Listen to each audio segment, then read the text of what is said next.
Olá, boas-vindas a mais uma exploração aprofundada nos nossos documentos de hoje. Olá, muito bom estar aqui de novo. A missão desta nossa sessão é desbravar um material incrivelmente rico, o capítulo 1 dos conceitos fundamentais de responsabilidade jurídica, Um título de peso, né? com certeza. E o objetivo principal de estarmos aqui hoje, debruçados sobre essas páginas, é tentar responder àquela que talvez seja a pergunta definitiva. A questão que, no fundo, rege todo o estudo do direito e da nossa convivência em sociedade. Que é uma pergunta simples na superfície, mas Exato. A pergunta é simplesmente de quem é a responsabilidade. E essa é, sem dúvida, a base de toda a organização social moderna.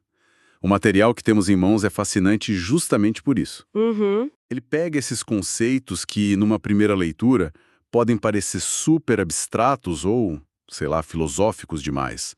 Coisas como culpa, dever, reparação. E transforma tudo isso em regras totalmente tangíveis, né? Isso, são as diretrizes que afetam o dia a dia de absolutamente todo mundo. Todo mundo que vive em sociedade, desde a compra de um pão na padaria até grandes litígios corporativos. E a promessa que fica bem clara logo nas primeiras páginas é que a gente não está lidando apenas com um amontoado de jargões jurídicos poerentos. Longe disso, muito longe disso. É um material muito vivo. Sim, os textos revelam um mapa exato de como a nossa sociedade decide quem paga a conta, ou até mesmo quem vai para a prisão quando as coisas dão inevitavelmente errado. É um retrato muito fiel de como a liberdade individual, aquele direito de ir e vir, de fazer o que bem entender, Que a gente tanto valoriza. exatamente, como essa liberdade é constantemente equilibrada com a simples necessidade de sobrevivência do grupo. Mas, para aquecer os motores e já colocar uma pulga atrás da orelha de quem acompanha essa análise, os textos trazem uma provocação maravilhosa logo de cara. Aquela da exceção. Isso. Vale a pena o pessoal refletir sobre o seguinte cenário. É possível que alguém seja legalmente obrigado a tirar dinheiro do próprio bolso para pagar por um dano, mesmo quando essa pessoa fez algo absolutamente correto, totalmente dentro da lei, apenas para salvar a própria vida? O direito adora esses paradoxos aparentes. Eu fiquei muito intrigada com isso. A resposta curta para essa situação extrema é bastante surpreendente, e a gente vai destrinchar os motivos para isso mais à frente. Tá, não vamos dar spoiler ainda. Não, ainda não. Mas, para entender como algo tão contraintuitivo pode ser a regra em um ordenamento jurídico estruturado, é preciso construir a base teórica primeiro. Uhum. A lei não opera no vazio, né? Precisamente, precisamos entender o que a doutrina considera como o ponto de partida absoluto da ideia de assumir uma culpa. Certo, vamos desvendar isso então. Para começar do jeito certo, o texto nos convida a olhar para o passado, para a origem da própria palavra, a etimologia do termo responsabilidade. Que vem lá do latim. Isso. As fontes nos mostram que a palavra vem do latim respondere. E o significado literal não é apenas dar uma resposta verbal, tipo dizer um sim ou não. Não é um responder de questionário. Exato. É sim a obrigação de alguém assumir as consequências jurídicas da sua própria atividade. E o mais curioso é que a raiz desse conceito remonta a um termo ainda mais antigo, chamado espôndeo. E a história por trás desse espôndeo ilumina muito o que o direito moderno tenta fazer hoje em dia. Como assim? No antigo direito romano, essa era uma fórmula verbal extremamente solene. Era um ritual mesmo, usado para vincular o devedor em contratos. Era algo pesado, então. Muito. Não era uma simples promessa ao vento. Era uma amarração quase física, mágica até, que dizia: eu garanto isso com o meu nome e os meus bens. Nossa! Então, desde a antiguidade clássica, a humanidade tenta criar mecanismos seguros de vinculação entre as pessoas. Não é apenas uma palavra solta num dicionário de latim. O que faz todo sentido. E o conceito jurídico atual, que o nosso material apresenta com muita clareza, define a responsabilidade como uma obrigação derivada. Ou, nas palavras exatas da doutrina, um dever jurídico sucessivo. Dever jurídico sucessivo. Esse é o termo técnico. Essa é uma daquelas expressões que parecem blindadas por um vocabulário difícil, né? Mas que começam a fazer todo sentido quando a gente quebra em partes. Exatamente. Pelo que o texto indica, a ideia de sucessivo significa que a responsabilidade não brota do nada, certo? Certo. Ela obrigatoriamente sucede algum evento no mundo real. A chave para entender a mecânica da lei está justamente nessa sucessão. Na linha do tempo do direito, algo precisa necessariamente acontecer primeiro para ativar o sistema. O famoso gatilho. Isso. E esse algo ganha o nome técnico de fato jurídico. A ocorrência desse fato funciona como um gatilho.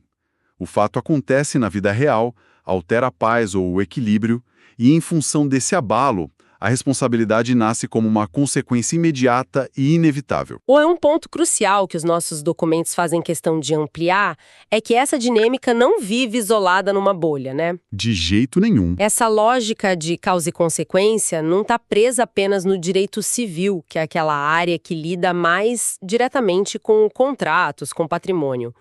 A acepção da responsabilidade é universal dentro do ordenamento. Ela permeia absolutamente todos os ramos jurídicos conhecidos. O texto lista vários exemplos legais disso. Mostra que a mesma lógica do gatilho se aplica ao direito penal, quando alguém comete um crime, por exemplo. Ou ao direito administrativo. Sim, quando um servidor público comete uma infração lá no cargo dele. Ou até o direito tributário, quando ocorre o fato gerador de um imposto e nasce a obrigação de pagar o leão. A Receita Federal não perdoa. Tudo funciona à base dessa ação e reação. O que nos leva diretamente à regra de ouro que envelopa todo esse sistema, o princípio fundamental. Aquele preceito romano. Isso. As páginas que estamos analisando resgatam o preceito de um jurista romano antiquíssimo, chamado Ulpiano. A frase em latim que ele cunhou é nenimen ladere. Nenimen ladere. Em uma tradução direta oferecida pelo autor do texto, significa simplesmente a ninguém se deve lesar. É de uma elegância impressionante, né? Por ser tão concisa. Muito. Porque, no fundo, essa é a regra básica de sobrevivência em qualquer aldeia, qualquer cidade ou metrópole. Não machuque os outros, não destrua as coisas que não são suas. E a simplicidade desse nenimen ladere esconde uma profundidade gigantesca na prática. O material descreve a função desse princípio de uma maneira muito precisa. Como ele descreve? Ele atua como um verdadeiro limite objetivo à liberdade individual. Limite objetivo. Isso. A premissa de uma sociedade livre é que todos podem agir conforme seus próprios desejos e interesses. Mas essa liberdade, que parece infinita na teoria, encontra um muro de concreto no exato momento em que a ação de uma pessoa atinge e prejudica os interesses legítimos de outra pessoa. Onde começa o direito do outro. Exatamente isso. E é exatamente para policiar essa fronteira invisível que o direito positivo é criado. O direito positivo sendo o conjunto de leis escritas de um país. A função primordial do sistema legal é vigiar esse limite e punir quem, ao ignorar essas regras básicas de convivência, acaba causando lesões a bens ou direitos que a sociedade decidiu proteger. Isso mesmo. E o mais interessante é ver como uma ideia filosófica lá de Roma se traduz no papel hoje. A letra da lei brasileira não deixa muita margem para divagações. Não mesmo, é bem direta. Temos nas nossas fontes o famoso artigo 186 do Código Civil. Eu confesso que ler a lei fria sempre dá um pouco de vertigem. Mas o texto diz o seguinte: Pode ler. aquele que por ação ou omissão voluntária, negligência ou imprudência, violar direito e causar dano a outrem, ainda que exclusivamente moral, comete ato ilícito. É um texto poderoso. É sim. Mas ok, ler isso no papel é uma coisa, a interpretação disso parece abranger todo o comportamento humano possível.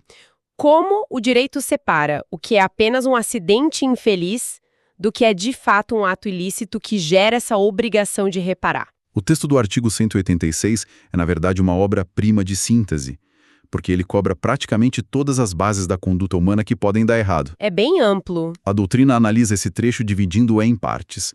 Primeiro, a lei fala em ação ou omissão. O fazer e o não fazer. Exato. Isso significa que a responsabilidade nasce tanto de um movimento físico, ou seja, fazer algo que era proibido, quanto da inércia, deixar de fazer algo que era um dever. Dá um exemplo de omissão. Pense num salva-vidas. Um salva-vidas que cruza os braços diante de um afogamento comete um ilícito por omissão. Ele tinha o dever de agir. Entendi. Depois, o artigo traz o elemento central. A conduta pode ser voluntária, por negligência ou imprudência. E isso destrói aquele mito de que só somos responsáveis por aquilo que planejamos de caso pensado. Ah, isso é fundamental. Não importa se o dano foi causado de propósito, com vontade pura de destruir, ou se ocorreu por um mero descuido momentâneo. Exatamente. A responsabilidade é ativada do mesmo jeito. Mas me tira uma dúvida. O que seria a diferença prática entre essas duas palavras que andam sempre juntas nas notícias? Negligência e imprudência. Excelente pergunta. O material ilustra isso muito bem. A imprudência geralmente é um ato positivo precipitado. Uma ação sem o cuidado necessário. Tipo, fazer algo de forma afobada. Isso. Pisar fundo no acelerador, em uma rua movimentada e bater o carro. Você agiu, mas agiu mal. Já a negligência é a falta de ação preventiva. É a pura desatenção. Um esquecimento. É o dono de uma loja que esquece de consertar um degrau quebrado. E aí um cliente acaba caindo e se machucando. Para a lei civil, não interessa se o dono da loja queria ou não que o cliente caísse, certo? Não interessa. O dano existiu devido à desatenção dele. A intenção de machucar pode até agravar a situação depois num processo. Mas o mero descuido já é gatilho suficiente para ativar a máquina da responsabilidade civil. Todo esse papo de intenção e culpa me faz pensar num embate clássico que as fontes exploram. O Tribunal da Consciência contra o monopólio do Estado. Ah, essa parte é muito boa. É muito comum a gente misturar a sensação íntima de culpa, que é a nossa responsabilidade moral, com a obrigação real exigida pela lei, que é a responsabilidade jurídica. Acontece o tempo todo. Muitas vezes as pessoas sentem um peso enorme por algo que não é crime. Ou, pior, não sentem peso nenhum por algo que destrói a vida de outra pessoa de forma burocrática. Como o material propõe separar essas duas esferas na prática? O que é fascinante aqui é que a separação proposta pela doutrina é muito pragmática. Ela foca no resultado prático, não nos sentimentos envolvidos. Certo. Há um quadro comparativo no nosso material que joga luz sobre esse dilema. O grande divisor de águas entre o mundo moral e o mundo jurídico atende pelo nome técnico de coercitividade. Coercitividade. Exato. A responsabilidade moral é um fenômeno totalmente interno. Ela não tem um exército, uma polícia ou um juiz de carne e osso por trás dela. A aplicação da pena moral depende inteiramente da própria pessoa. É o próprio indivíduo que se pune. Sim, é o remorso, a angústia, o peso na consciência, ou o medo do pecado e da punição divina, dependendo das crenças de cada um. O âmbito de atuação da moralidade é o plano do pensamento e do espírito. Ou seja, se ocorrer uma quebra de responsabilidade moral pura, sei lá, como mentir para um amigo sem causar nenhum prejuízo financeiro a ele, a única punição será a insônia de quem mentiu. Apenas isso. É uma punição solitária, invisível para o sistema legal. Precisamente. A lei não tem jurisdição sobre os pesadelos de ninguém. Mas a responsabilidade jurídica é uma estrutura desenhada de forma completamente diferente. Ela detém o que chamamos de monopólio da coerção. O poder da força. Isso. Ela conta com toda a força física organizada e institucionalizada do Estado para exigir que a regra seja cumprida. A eficácia do direito não depende de o ofensor ter empatia pela vítima ou se sentir mal com a atitude que tomou. Não adianta pedir desculpas e achar que está tudo resolvido se quebrou a lei. Não mesmo. Se um dano tangível foi causado no mundo real, quebrando aquela regra do nene mene ladere nas relações interpessoais, o Estado entra em cena. E ele pode confiscar bens, bloquear contas bancárias e até usar a força policial se houver resistência. Para dar um foco prático a essa parte da leitura, a gente pode observar que a moralidade tenta governar a pureza das intenções humanas, já o direito tem uma missão muito mais pé no chão. Muito mais. A meta jurídica não é tornar as pessoas boas, mas sim assegurar um mínimo de harmonia nas relações e o mais importante, garantir a reparação de prejuízos efetivos. O sistema quer consertar a janela quebrada. Isso. Pouco importando se quem quebrou a janela está triste ou feliz com o que fez. Essa é a essência pragmática da norma legal. E é exatamente dentro dessa esfera jurídica, onde o Estado atua com força e pragmatismo, que o nosso material introduz a grande divisão estrutural. Que é onde a confusão acontece solta nos jornais, né? Demais. É o ponto onde as pessoas mais costumam se confundir nos noticiários e no dia a dia. A diferença fundamental é entre a responsabilidade civil e a responsabilidade criminal. Ambas as esferas nascem, via de regra, de um ato ilícito. Alguém quebra uma regra. Exato. Mas os caminhos que o Estado escolhe para lidar com essas infrações são diametralmente opostos. Aqui é que a coisa fica realmente interessante. Com certeza. Porque as diferenças não são apenas de nomenclatura. Não é só mudar o nome. É uma diferença de propósito que muda completamente o destino dos envolvidos. Nossas fontes trazem uma tabela bastante detalhada sobre isso. Uma tabela muito útil. Seria excelente a gente guiar quem nos ouve pelas distinções exatas, começando pelo objetivo principal de cada uma dessas frentes de responsabilização. Vamos lá, a tabela esclarece isso de forma muito didática. Na responsabilidade civil, o objetivo central, o norte de todo o processo, é a reparação do dano. Consertar o que quebrou. Isso. Pode ser um dano ao patrimônio, como bater num carro, ou um dano à honra, o famoso dano moral.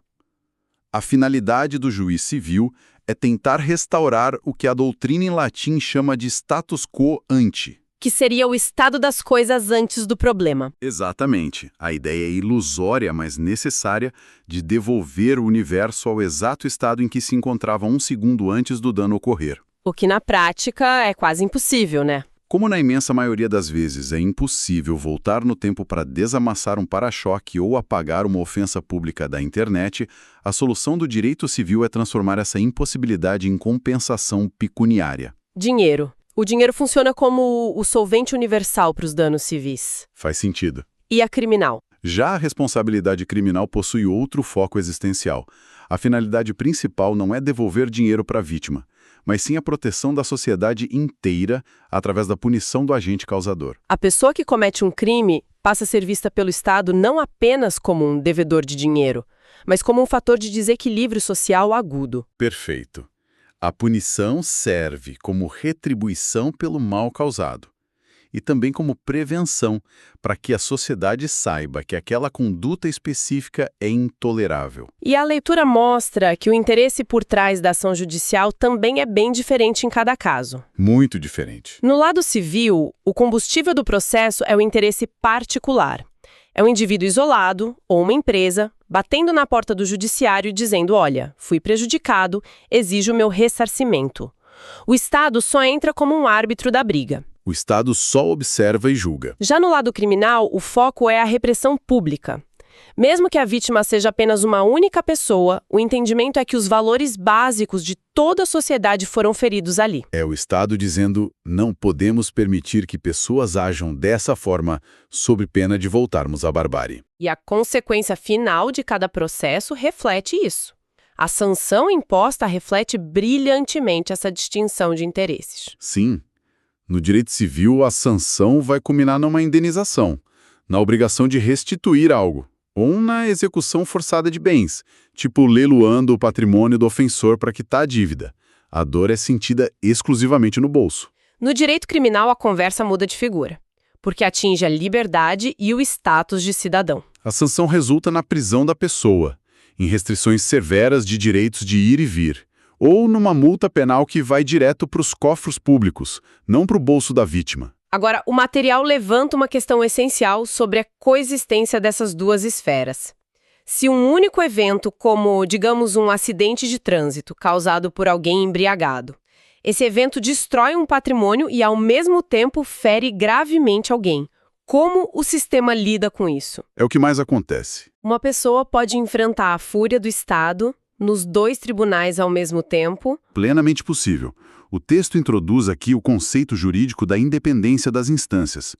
Um mesmo fato da vida real, uma única atitude mal pensada, pode gerar a responsabilização civil e a criminal simultaneamente. Elas correm em paralelo. Os processos correm em faixas separadas. E o detalhe mais importante apontado pelos autores é que isso não configura uma injustiça, ou o que se chama no jargão jurídico de bis in idem. Bis in idem seria punição dupla pelo mesmo fato, né? Isso.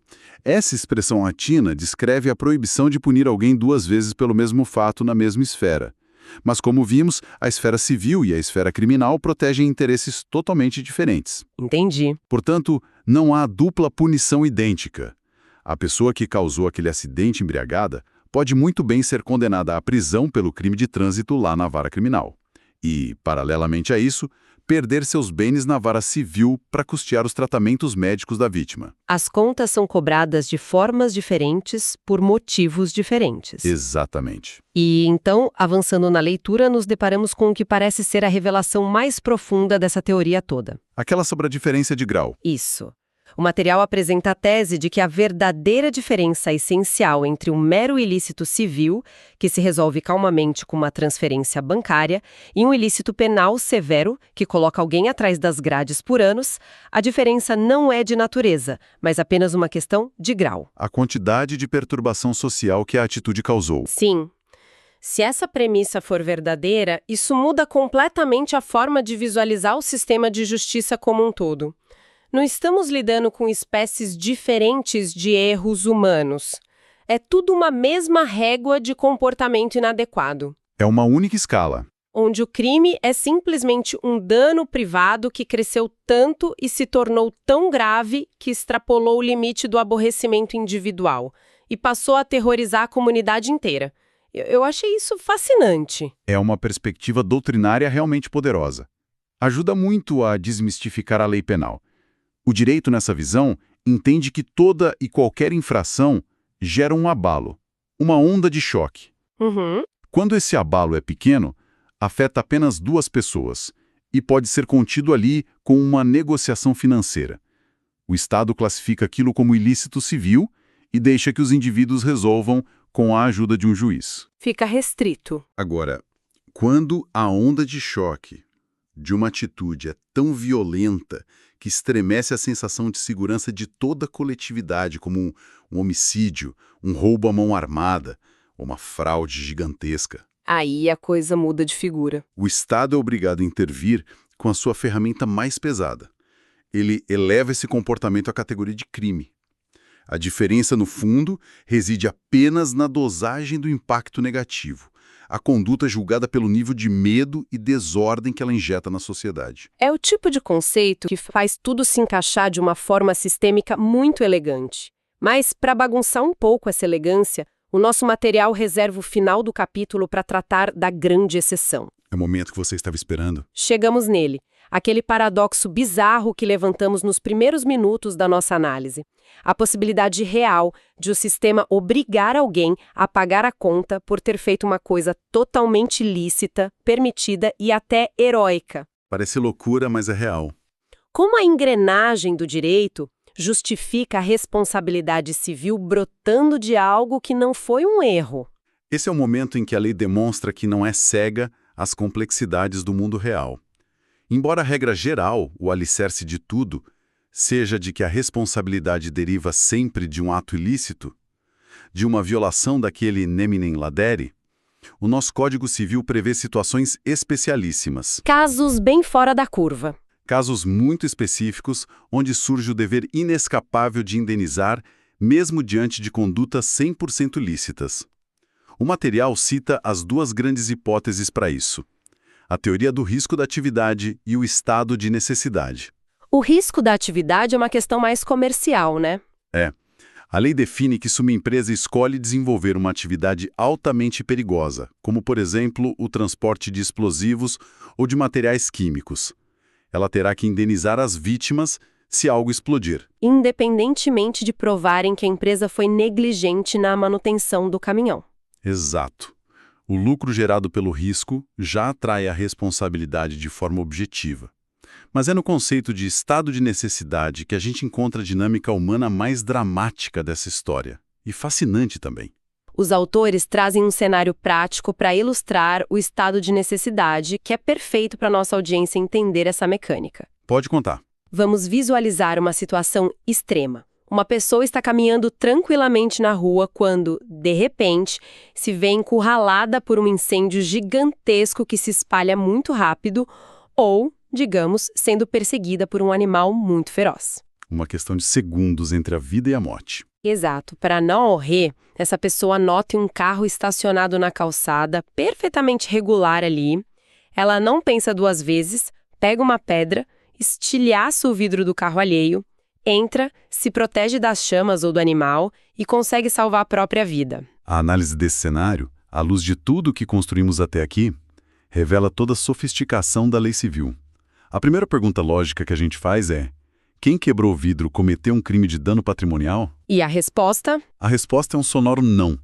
A conduta estava totalmente amparada por uma permissão legal excepcional, o estado de necessidade, que tem previsão expressa lá nos artigos 188, inciso 2º, e também nos artigos 929 e 930 do Código Civil. É a lei dizendo que pode. A lei estabelece que destruir a propriedade alheia para salvar a própria vida de um perigo iminente e inevitável é um ato estritamente ilícito. A hierarquia de valores do direito é muito clara. A vida humana vale infinitamente mais que o vidro de um veículo. A pessoa sob perigo fez exatamente o que deveria fazer. Sim, agiu de forma impecável. É um alívio saber que a lei protege o instinto de sobrevivência. Mas aí entra a reviravolta jurídica que embaralha a intuição de quem não estuda o direito a fundo. Aí que a conta chega. A pessoa que quebrou o vidro agiu legalmente. Mas e a figura do dono do carro? O proprietário estava no conforto da sua casa, o veículo estava com os impostos pagos, estacionado no local correto, o proprietário não causou o incêndio. Não soltou o animal feroz. E não tinha absolutamente nada a ver com o desespero de quem passava na rua. É o exemplo perfeito de alguém que não tem um pingo de culpa na história toda. E a leitura aponta que é exatamente por conta dessa pureza do proprietário que a responsabilidade de indenizar surge. Se conectarmos isso ao quadro geral, para manter o delicado equilíbrio social e proteger aquele princípio romano milenar do neminem ladere, o direito precisa agir. O dano existiu de qualquer forma. O dano existiu e foi quantificável. O dono do carro sofreu um prejuízo patrimonial direto, e ele é classificado pelo sistema como um terceiro inocente. A lógica imposta pelo Código Civil é a seguinte: o Estado concedeu o direito de destruir o bem alheio para garantir a sobrevivência em uma emergência. Isso é incontestável. A vida foi salva, que é o que importa. No entanto, a justiça distributiva exige que quem foi salvo pela destruição do patrimônio alheio indenize o proprietário inocente logo depois que a poeira baixar. O ato lícito salva a vida, mas, de maneira alguma, apaga o dever financeiro de reparar o buraco deixado no patrimônio de quem não tinha nada a ver com a emergência. Então, o que todo esse conjunto de regras e exceções significa na prática para a gente? Significa que a responsabilidade jurídica, de forma muito diferente da responsabilidade puramente moral que vimos antes, não se resume a um jogo infantil de apontar dedos. Não é sobre descobrir quem é o grande vilão de uma história. Como o exemplo do carro mostra perfeitamente, em várias situações da vida em sociedade, simplesmente não há vilões. Há apenas a complexa e caótica teia de interesses humanos se chocando acidentalmente. A vida acontecendo. E o direito, com os seus artigos e as suas sanções, atua como um gigantesco sistema de amortecimento social. O objetivo final não é a vingança, mas garantir que os prejuízos e os infortúnios da vida não recaiam de forma esmagadora e injusta sobre pessoas inocentes. É uma ótima forma de resumir. O percurso do material de hoje demonstra uma coerência impressionante, na verdade. Muito. A doutrina nos guiou lá da raiz latina primitiva do respondere humano e da formalidade rigorosa de assumir obrigações no mundo antigo. Evoluímos para entender o pensamento de Ulpiano e a definição de que o nemenen laedere é a fronteira invisível onde a liberdade de um termina para garantir a segurança do outro. Passamos por muita coisa hoje. Analisamos a separação cirúrgica entre o remorso silencioso e inofensivo da responsabilidade moral e o poder estatal esmagador da coercitividade jurídica. Dissecamos como o mesmo evento gera sanções, finalidades e interesses completamente paralelos entre as varas civis e criminais. Aquela questão da independência das instâncias. Exato. E para finalizar com chave de ouro, vimos a teoria em funcionamento na beleza sistêmica dessa grande exceção, mostrando que a lei exige a reparação de um dano até mesmo quando o indivíduo age de forma irrepreensível durante uma luta desesperada pela sobrevivência. É um maquinário de equilíbrio engenhoso. É, sem dúvida, uma arquitetura intelectual muito bem pensada e construída ao longo dos séculos. Mas, para fechar a nossa análise detalhada de hoje, é interessante deixar no ar um pensamento provocativo.